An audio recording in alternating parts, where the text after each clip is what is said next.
अहिल्यानगर जिल्ह्यातील कोपरगाव शहराच्या नगरपालिका निवडणुकीत शिवसेना उद्धव बाळासाहेब ठाकरे पक्षाची नगराध्यक्षपदाची अधिकृत उमेदवारी सौ सपना भरत मोरे यांनाच दिलेली असून त्या कोपरगाव शहराला न्याय देतील असा विश्वास शिवसेना उबाठा गटाचे नूतन जिल्हाध्यक्ष सचिन कोते यांनी आज आयोजित पत्रकार परिषदेत व्यक्त केला आहे. कोपरगाव नगरपरिषद निवडणुकीची दिवसेंदिवस रंगत वाढत चालली असून शहरात मोठ्या राजकीय घडामोडींना वेग आला आहे. काल झालेल्या घडामोडीत सपना भरत मोरे यांची उबाठा शिवसेनेकडून निश्चिती झाली असून शिवसेना उद्धव बाळासाहेब ठाकरे पक्षाकडून सौ सपना भरत मोरे यांना आज शनिवार दिनांक 15 नोव्हेंबर रोजी उत्तर नगर जिल्हाप्रमुख सचिन कोते यांच्या हस्ते पक्षाचा अधिकृत एबी फॉर्म देत उमेदवारी जाहीर करण्यात आली आहे. यावेळी सचिन कोते बोलत होते. यावेळी पत्रकार परिषदेत कोपरगाव शहराबाबतचं विजन सांगत आपण नगराध्यक्षपदाची निवडणूक शिवसेनेचे आजी माजी पदाधिकारी शिवसैनिक यांना सोबत घेऊन लढवणार असल्याचे सौ सपना मोरे यांनी सांगितले आहे. यावेळी कोपरगाव माजी शिवसेना शहर प्रमुख भरत मोरे, शिर्डी माजी शहर प्रमुख संजय शिंदे, अस्लम शेख, युवासेना शहर प्रमुख पैलवान गगन हाडा सर्व पदाधिकारी कार्यकर्ते उपस्थित होते. कोपरगाव नगरपालिका निवडणूक लागली तशी कोपरगावात चर्चा चालू होती. कोपरगावात नगराध्यक्ष कोण होणार. आम्हाला विश्वास होता एक का या काळे आणि कोले यांच्या दहशतीखाली जे कोपरगावकर राहतात, कायम खड्डे, विकास नाही, जे आतापर्यंत 30-40 वर्षात त्यांनी केलंय त्यासाठी पक्षप्रमुख उद्धव साहेबांनी जे याच्या आधी बी एकदा शिवसेनेचा नगराध्यक्ष जनतेतून झालाय, त्या जनतेचा शिवसेनेचा नगराध्यक्ष काय विकास करू शकतो त्या धर्तीवर काल पुन्हा एकदा उद्धव साहेबांनी सांगितलं का कोपरगावचा विकास ही फक्त शिवसेना करू शकते. त्यासाठी आमची महिला आघाडीचे जिल्हा प्रमुख सपनाताई मोरे यांचं काम बघून पक्षप्रमुखांनी काल आदेश दिले आणि आमच्या अंतर्गतातला तिढा सुटला आणि सपनाताई मोरेंना पक्षाचा एबी फॉर्म देऊन कोपरगावात प्रचंड मतांनी निवडून येऊन विकास करावा हे पक्षप्रमुखाला आदेश दिले. त्यासाठी काल माझ्याकडे एबी फॉर्म आले. मी आज ते एबी फॉर्म घेऊन कोपरगावात आज त्यांना तो देण्यात आलोय आणि त्यांना भावी कार्य शुभेच्छा देण्यासाठी आज आम्ही सगळे एकत्र जमा झालो इथं. आज कोपरगावमध्ये महाविकास आघाडीचे अधिकृत उमेदवार शरद पवार साहेब, त्यांचा पक्ष, शिवसेना उबाटा उद्धव साहेब आणि काँग्रेस अशी महाविकास आघाडी म्हणून आज सपनाताई मोरे यांची आज अधिकृत घोषणा करण्यात आली. आज राष्ट्रवादीचे जिल्हाध्यक्ष त्यांची एक मीटिंग आहे नेवाशाल, ते तिथे गेले. ऍक्च्युली आमची महाविकास आघाडीची बैठक नाही, फक्त शिवसेनेची पर्सनल वाटाघाटीसाठी उद्या किंवा परवा मी ती मोठी फॉर्म भरायच्या टायमाला एक आम्ही महाविकास आघाडी एक सेपरेट शिवसेनेचा उमेदवार घोषित करायची शिवसेनेची ऍक्च्युली ते पॅनल पूर्ण पॅनल तयार करून नगराध्यक्ष टाकतील लढणार. दोन कॅन्डिडेट आपले उभाटा करून उमेदवार होते, आज तुम्हाला उमेदवारी फाईल झाली म्हणून अनेक पदाधिकारी नाराज होऊन नाही, त्यांची नाराजी काढली जाईल. आज त्यांनी मीडियाला मुलाखत सांगितली नाही, मी त्यांच्या घरी जाणार आहे, त्यांना भेटणार आहे. नाराज झाले असतील पण आता अंतर्गत आहे थोडंसं, आता नाराजी काढू त्यांचा प्रयत्न करू. पक्षप्रमुखांनी सांगितलंय त्यांना पुढे तर संधी भेटेल त्यांना. अशी नगर नंतर आपला कोपरगाव हा शिवसेनेचा बालेकिल्ला समजला जातो आणि अनेक पदाधिकाऱ्यांनी ते राजीनामे दिले, त्यामुळे कुठेतरी ताकद कमी झाली असं वाटतंय तुम्हाला. आता निश्चित राजीनामा दिलेले असते दिसते असते, पण त्यांची समजूत काढू आम्ही तिथे सगळ्यांना भेटून. बरं का, राजीनामा अनेक जणांनी दिले असा विषय नाहीये. 2-3 जण गेलेत पक्षातून आणि प्रत्येक लोकशाही प्रत्येकाला अपेक्षा राहतात. एक नगराध्यक्षाची उमेदवारी 2-3 लोकांना मिळू शकत नाही, एका कोणाला तरी मिळू शकते. त्यामुळे एकाला उमेदवारी मिळाली, दुसऱ्याची अपेक्षा होती. लोकशाही आहे. नाराज झाल्याची नाराजी काढू आम्ही, आम्हाला बाकीचे राजीनामे दिले आणि नाराजी काढू. आता मला एक सांगायचं, 40 आमदार गेले, काही 13-14 खासदार गेले, पण ते आमचे जुने जाणते नेते होते आणि निष्ठावान लोक होते. आम्ही त्यांच्या घरी जाणार, त्यांची समजूत करून. काय माहिती का, सगळ्यात मेन गोष्ट 40 गेले तरी काही फरक पडणार. ज्यांना शिवसेनेविषयी एक निष्ठा आहे ती तिथे थांबतात. आणि जे इकडे तिकडे पळतात त्यांची एकनिष्ठा नाहीच आहे, त्यामुळे ते गेलेले.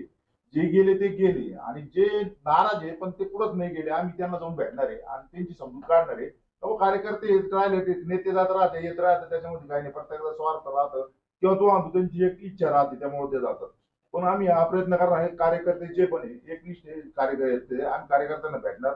जे जुने शिवसैनिक आहे आणि जुने पदाधिकारी जे आज वयाने येते, आम्ही त्यांना पण भेटणार आणि त्यांना पण सांगणार पहिले जसं आपल्या शिवसेनेचा नगराध्यक्ष आला तसाच नगराध्यक्ष शिवसेनेचा व्हावा, यासाठी आम्ही जेवढा प्रयत्न करणार. आणि आम्ही इथं रोज येऊन तो आणतो, जिथं गरज पडेल तिथं मदत करणार आणि सगळ्यांना समजून सांगा. आमचं जर नाही ऐकलं तर वरिष्ठांना सांगून त्यांना आदेश करायला लावणार. या कोपरगावसाठी तुम्ही काय कल्पना आहे तुमच्या मनात? कोपरगाव शहर कसं असावं, काय असावं, तुमचं विजन सांगा, तुमच्या कल्पना आणि पक्षाची तुमच्याकडनं काय अपेक्षा आहे याचं तुम्ही विश्लेषण या ठिकाणी करा. सर्वप्रथम पक्षप्रमुख उद्धवसाहेब ठाकरे यांचे मी मनापासून आभार मानते. आमचे नेते संजयजी राऊत साहेब, तसेच संपर्क प्रमुख आमदार सुनीलजी शिंदे साहेब, जिल्हा प्रमुख सचिन भाऊ कोते, राहता तालुका प्रमुख संजय अप्पा शिंदे, या सर्वांनी मिळून माझ्यावर जी जबाबदारी टाकली, मला नगराध्यक्ष पदाची उमेदवारी दिली, त्याबद्दल सर्वप्रथम या सगळ्यांचे मी मनापासून आभार मानते. आणि कोपरगाव शहराचा सर्वांगीण विकास, स्वच्छ आणि सुंदर कोपरगाव करण्याचा आमचा मानस आहे. कोपरगाव शहरातील सर्वप्रथम तर रस्त्याचा प्रश्न आहे. रस्ते जर चांगले झाले तर बाजारपेठ निश्चितच चांगली होईल. आणि त्याच्यानंतर महिलांच्या स्वच्छतागृहाचा जो प्रश्न आहे, याच्या आधी मी 10 वर्ष नगरसेविका असताना तो वारंवार मी सभागृहात मांडला. सभागृहात त्यासाठी आम्हाला ठिकाण द्या, हे ठिकाण सुचवा. बऱ्याच वेळा ठिकाण सुचवले की या ठिकाणी पाहिजे, त्या ठिकाणी पाहिजे, पण तो प्रश्न काही मार्गी लागला नाही. निश्चितच मी नगराध्यक्ष झाल्याच्या नंतर पहिला प्रश्न स्वच्छतागृहांचा सोडवणार आहे. महिलांच्या स्वच्छतागृहाचा तर आहेच, पण पुरुषांचे सुद्धा आता जे स्वच्छतागृह आहे त्यांची अवस्था फार दुरावस्था झालेली आहे. त्याचा व्हिडिओ आम्ही बनवलेला आहे. त्याच्यानंतर पाणी जे आहे ते पूर्ण दाबाने कोपरगाव शहराला मिळत नाही, ते स्वच्छ पाणी मिळालं पाहिजे, फिल्टर पाणी. तो फिल्टर प्लांट जो आहे तो सद्यस्थितीत चालू नाहीये, तर खूप दुर्गंधयुक्त पाणी कोपरगाव शहराला मिळतं. तर ते स्वच्छ आणि पूर्ण क्षमतेने पाणी कोपरगाव शहराला कसं मिळेल, हा एक आमचा विकासाच्या व्हिजन मधला आमचा मुद्दा आहे. त्यानंतर काही ठिकाणी आम्ही ज्या ठिकाणी प्रचाराला गेलो होतो तिथं खुल्या गटारी आहे, चेंबर उघडे आहे, त्याच्यामुळे आरोग्याचा प्रश्न आहे, जागी जागी कचऱ्याचे ढीग आहे. त्याच्यामुळे आरोग्याचा आणि स्वच्छतेचा हा सुद्धा प्रश्न मार्गी लावण्याचा आमचा मानस आहे. आणि असे खूप प्रश्न आहे कोपरगाव शहरामध्ये. मोकाट जनावरांचा प्रश्न असेल, लहान मुलांसाठी बगीचा नाही, परत वृद्ध व्यक्तींसाठी सुद्धा जे ज्येष्ठ नागरिक आहे त्यांच्यासाठी सुद्धा विरंगुळा करण्यासाठी त्यांना विरंगुळा केंद्र नाही. तर त्यासाठी लहान मुलांचा सर्वांगीण विकासासाठी प्रत्येक प्रभागामध्ये जिथं जिथं ओपन स्पेस असतील, जिथं जागा असेल त्या ठिकाणी त्यांच्यासाठी बगीचा करण्याचा, वृद्धांसाठी पण विरंगुळा केंद्र करण्याचा हा पण आमचा मानस आहे. आणि अजून जे कोपरगाव मधले नागरिक आहे किंवा तुम्ही स्वतः पत्रकार बांधव, तुम्ही आम्हाला जर काही सूचना केल्या की हे कोपरगाव मध्ये व्हायला पाहिजे, नागरिक जे सांगतील ते सुद्धा प्रश्न सोडवण्याचा आमचा मानस आहे. आता हे तुम्ही सगळं सांगितलं. आता आज पहिला मोठा प्रश्न तुमच्या समोर, तुमच्या पक्षांतर्गत जी धुसफूस आहे तिला तुम्हाला पहिल्यांदा फेस करावं लागेल. जोपर्यंत हे सगळं येणार नाही, हे कसं तुम्ही एकत्रित आणणार आहे? आता आमचे जिल्हा प्रमुख आलेले आहे, तर बऱ्याच जणांबरोबर त्यांची चर्चा झालेली आहे. जे जुने शिवसैनिक आहे त्यांच्या बरोबर पण झाली, ज्यांनी कोणी राजीनामा दिला आहे त्यांच्या बरोबर पण त्यांची चर्चा झाली. सगळ्यांना एकत्र आणण्याचा आमचा प्रयत्न आहे. जे येतील त्यांना सोबत घेऊन काम करण्याचा आम्ही पुरेपूर प्रयत्न करू. ज्यांना मनापासूनच यायचं नसेल, जे निष्ठावान आहे ते कुठंच जात नाही. आज आम्हाला जर उमेदवारी मिळाली नसती, आम्ही आधी पण सांगितलं होतं की समोरच्या उमेदवाराला जरी उमेदवारी मिळाली तर आम्ही काम करणार आहे, पण आम्हाला मिळाली तर ते करणार आहे का? त्यांनी तेव्हा सुद्धा कुठल्याही प्रकारचा प्रतिसाद दिलेला नव्हता. त्याच्यामुळं जो निष्ठावान शिवसैनिक असतो ना, तो कोणत्या पदासाठी किंवा काही उमेदवारी मिळावा याच्यासाठी तो कोणी पुढे जात नाही पक्ष सोडून. त्याच्यामुळं जे गेले त्यांच्याबद्दल मला काही बोलायचं नाही. जे आहे त्यांना सोबत घेऊन आम्हाला काम करायचं आहे. त्यासाठी शिवसैनिक आणि कोपरगाव शहरातले नागरिक यांनी माझ्यावर विश्वास टाकावा. त्यांच्या विश्वासाला कुठेही तडा जाऊन देणार नाही. छत्रपती शिवाजी महाराज, आई तुळजाभवानी, हिंदुहृदय सम्राट, शिवसेना प्रमुख श्रीमान बाळासाहेब ठाकरे, सर्व महापुरुष सर्वांना वंदन करून मी सर्वप्रथम शिवसेना पक्षप्रमुख उद्धवसाहेब ठाकरे यांचे मनापासून आभार मानेल.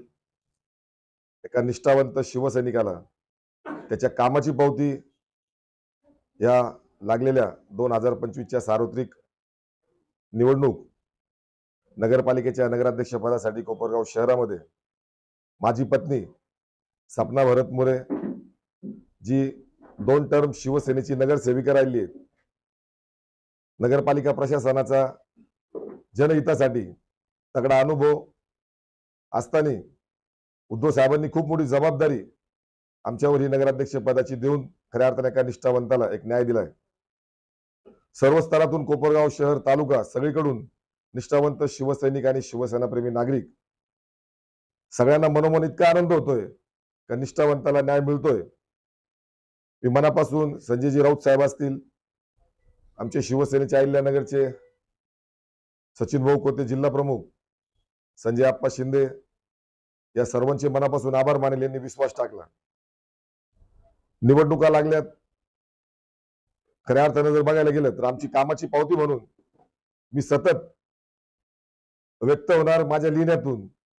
सोशल मीडियावर जे आज माझे व्हिडिओ, माझ्या बाईट येतात, मी काम करतो रस्त्यावर जाऊन जनहितासाठी, जन आंदोलन करतो, याची दखल खऱ्या अर्थानं पक्षप्रमुखांनी घेतली. मी जनतेला विनंती करल, आज माझ्यासोबत सगळे आजी माजी शिवसेनेचे पदाधिकारी, सगळे आजी माजी नगरसेवक, सगळे ज्येष्ठ शिवसैनिक आज माझ्या सोबत आहेत. जिल्हा प्रमुख सचिन भाऊ कोते झाल्यानंतर त्यांनी पहिले जुन्या नव्या शिवसैनिकांना भेटीगाठी घेऊन जुने शिवसैनिक पुन्हा या नगरपालिकेच्या निवडणुकीच्या माध्यमातून रिंगणात उतरवले. त्यांचे मी मनापासून आभार मानेल, त्यांचे मी स्वागत करेल. कोपरगावचे अनेक प्रलंबित प्रश्न आहेत. हे प्रश्न मी पुन्हा पुन्हा जनतेसमोर सांगण्याची गरज नाही, कारण जनता त्या प्रश्नांना रोज सामोरे जाते. तेच प्रश्न आपला देश स्वतंत्र झाल्यापासून आपल्या कोपरगावच्या मूलभूत प्रश्न आहे तशाच गरजा आहे तशाच आहेत. ते प्रश्न सोडवण्यासाठी, जुनेच प्रश्न सोडवण्यासाठी खऱ्या अर्थानं आम्ही जनतेच्या समोर मत मागण्यासाठी जाणार आहेत.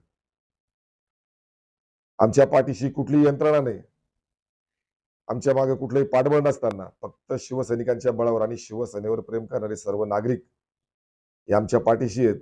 गेल्या 3 वर्षापासून आम्ही नगराध्यक्ष पदासाठी तयारी केली आहे. जनतेच्या सुखादुःखात, जनतेच्या प्रत्येक असलेल्या त्यांच्या आरोग्याच्या दृष्टीने असेल, त्या सगळ्या कामामध्ये आम्ही आंदोलन मोर्चाच्या माध्यमातून त्यांची प्रश्न शेवटपर्यंत जाऊन ती सोडवली आहेत. असं नाही की अर्ध्याच मार्गावर जाऊन आम्ही ते प्रश्न सोडून दिलेत, असं कधीच झालं नाही. सोशल मीडिया माझे खुलं पुस्तक आहे. मी जे करतो ते मी सोशल मीडियावर दाखवतो. फक्त मी बोलतो असं नाही, हे जनतेला सगळं माहित आहे. आरोप प्रत्यारोप मी करणार नाही. मी काय करणार आहे, जनतेसाठी काय करणार आहे, फक्त हेच घेऊन मी जनतेसमोर मत मागण्यासाठी जाणार आहे. आज माझ्यासोबत निष्ठावंत शिवसैनिक तर आहेच, माझ्यासोबत जनता सुद्धा आहेत. माझ्यासोबत सर्व कोपरगावकरातील कुठल्याही समाजाचे असतील, कुठलाही व्यापारी वर्ग असेल, मी सतत बाजारपेठेसाठी सुद्धा भांडलोय. पुरोगामी विचार घेऊन मी या कोपरगावच्या जनतेसाठी सतत लढलोय. मी या आपल्या न्यूज चॅनलच्या सर्व मीडियाच्या माध्यमातून मी जनतेला आव्हान करतो, पक्षप्रमुखांनी सौ सपना भरत मोरे या उत्तर अहिल्यानगरच्या महिला आघाडीच्या जिल्हा संघटिका अर्थात जिल्हा प्रमुख 6 वर्षापासून त्यांनी ते पद चांगल्या प्रकारे जनतेचे सेवा करण्यासाठी, महिलांचे प्रश्न सोडण्यासाठी सतत अहोरात्र ती झटत राहिली शिवसेना पक्षवाढीसाठी. कोपरगावच्या जनतेला, कोपरगावच्या रयतेला, कोपरगावच्या मतदारांना सुद्धा माहिती आहे सपना मोरे यांचा व्यवसाय मेडिकलचा व्यवसाय, आरोग्यविषयक जीवाशी निगडीत असलेला विषय आमचा तो व्यवसाय आहे. त्यामुळे आम्हाला 12 तास त्या ठिकाणी थांबावंच लागतं. त्यामुळे जनतेशी संपर्क, नगरसेवक असताना जनता ज्या वेळेस आमच्याकडे काम घेऊन आली, आम्ही त्यांना दुकानात आमच्या भेटलेलो आहे. आणि जनतेने आम्हाला जर कुठं फोन करून बोलवलं, कुठं काही घटना घडली, कुठं काही प्रसंग आला, तर त्या ठिकाणी आम्ही त्या ठिकाणी पोहोचलोय. जनतेच्या प्रत्येक अडचणीत, प्रत्येक संकटात मोरे कुटुंबीय आणि माझ्या सोबत राहणारे माझे शिवसेनेचे नेते स्थानिक असलम शेख असतील, गगन हाडा असतील, भूषण पाटणकर असतील, मयूर खरनार असतील, स्वर्गवासी माझे मित्र संतोषजी ठक्कर, आम्ही सगळे सामाजिक सेवक या शिवसेनेच्या माध्यमातून कोपरगाव शहराची सेवा करत आलोय आणि मी विश्वास देतो शेवटपर्यंत कोपरगाव शहराची सेवा करण्याची संधी जनतेनं द्यावी. या त्या निवडणुकीमध्ये अनेक प्रश्न आहेत, जनतेच्या मनातील प्रश्न आहेत. जनतेच्या मनातील प्रश्न निश्चितच मी सगळ्यांना कळकळीची विनंती करतो. पक्षप्रमुखांनी मला उमेदवारी देऊन या कोपरगावच्या जनतेसाठी काम करण्यासाठी एक संधी दिली. त्या संधीचं सोनं मी कोपरगाव शहराच्या विकासासाठी करणार आहे. कोपरगावच्या प्रत्येक नागरिकाला नगरपालिकेत तक्रार घेऊन आल्यानंतर त्याचं निवारण सन्मानपूर्वक झालं पाहिजे ही काळजी मी घेईल.